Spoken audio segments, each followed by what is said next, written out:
आप सभी तो जानते होंगे कि भारत की बेटी निमिषा प्रिया को यमन में फांसी की सजा दी गई थी। ये फांसी की सजा किस लिए दी गई थी ये भी आप सभी जानते होंगे, क्योंकि ये सोशल मीडिया और न्यूज में काफ़ी दिनों से चल रहा है और उनकी फांसी की देने का समय भी कंफर्म कर दिया गया था। लेकिन भारत सरकार द्वारा और केरला के इमाम साहब के द्वारा उसमें दखल दिया गया और उसे कुछ दिन के लिए बढ़ा दिया गया। फिलहाल अभी केरला के इमाम साहब के द्वारा कहा गया है कि हाई लेवल की मीटिंग के बाद उस फांसी की सज़ा को रद्द कर दिया गया है। लेकिन अभी सरकार इस मामले में कुछ कह नहीं रही है कि क्या ये फांसी की सज़ा जो रद्द कर दिया गया ये सही न्यूज़ है या अभी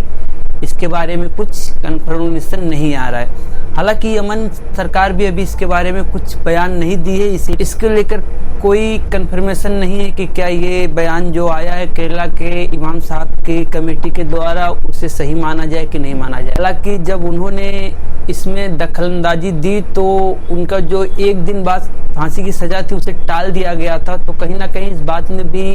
कुछ ना कुछ तो सच्चाई होगी जो इतनी बड़ी बयान यहाँ वहाँ से आई है कि फांसी की सज़ा टाल दी गई है। या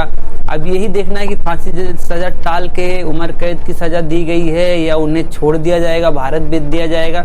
ये बहुत सारी बातें हैं जो अभी निकल के आना बाकी है और जैसे ही निकल के आएगा मैं आप लोगों को ज़रूर न्यूज़ अपने चैनल पे इसके बारे में जानकारी दूंगा। और फिलहाल हमारी और पूरी भारत की यही दुआ है कि हमारी देश की बेटी, हमारी देश की नर्स जो वहाँ गई थी बिजनेस के लिए, कमाने के लिए, लेकिन वहाँ किसी दरिंदे के चक्कर में फंस के और वो फंस गई, वो हमारे भारत आ जाए इज्जत से, हमारे भारत आ जाए, अपने हस्बैंड अपने बच्चों के साथ ज़िंदगी गुजारे। क्योंकि यमन आप जानते हैं कि कितना इस समय युद्ध में बझा हुआ है, युद्ध में लड़ रहा है। एक तरफ इजराइल से लड़ रहा है, वहाँ अमेरिका हमला कर रहा है, चारों तरफ से यमन लड़ रहा है और वहाँ पे भारत की बेटी फंसी हुई है। इसके कारण भारत सरकार वहाँ पे कुछ मदद नहीं कर पा रही है, क्योंकि भारत सरकार का डायरेक्ट यमन सरकार से कोई संपर्क नहीं है और भारत सरकार का या भारत का वहाँ पे दूतावास भी नहीं है जो यमन में कि डायरेक्ट बात कर सके। हालांकि यहाँ से हमारे अधिकारी गए थे, वहाँ पे बात भी चल रही थी और काफ़ी दिन से बात चल रही थी, लेकिन उसका कोई हल नहीं निकल रहा था। जब भारत के धर्मगुरु उसमें हस्तक्षेप करते हैं और उस पर बात करते हैं यमन के धर्मगुरु से, तो इसमें और भी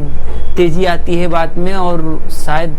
इसी का नतीजा है कि पहले फांसी की सज़ा को थोड़ा बढ़ा दिया, टाल दिया गया और अब ऐसा न्यूज़ आ रहा है कि फांसी की सज़ा रद्द कर दी गई। खबर में कितनी सच्चाई है तो जब खबर निकल के यमन की तरफ से या भारत सरकार की तरफ से इसकी पुष्टि होगी तब समझ में आएगा कि क्या ये खबर सच्ची थी या ऐसे ही फैला दिया गया। तो बस आज की वीडियो में इतना ही। हमारे चैनल को शेयर और सब्सक्राइब जरूर करें, हमारे चैनल को कमेंट करके बताएं कि हमारे वीडियो कैसा लगा।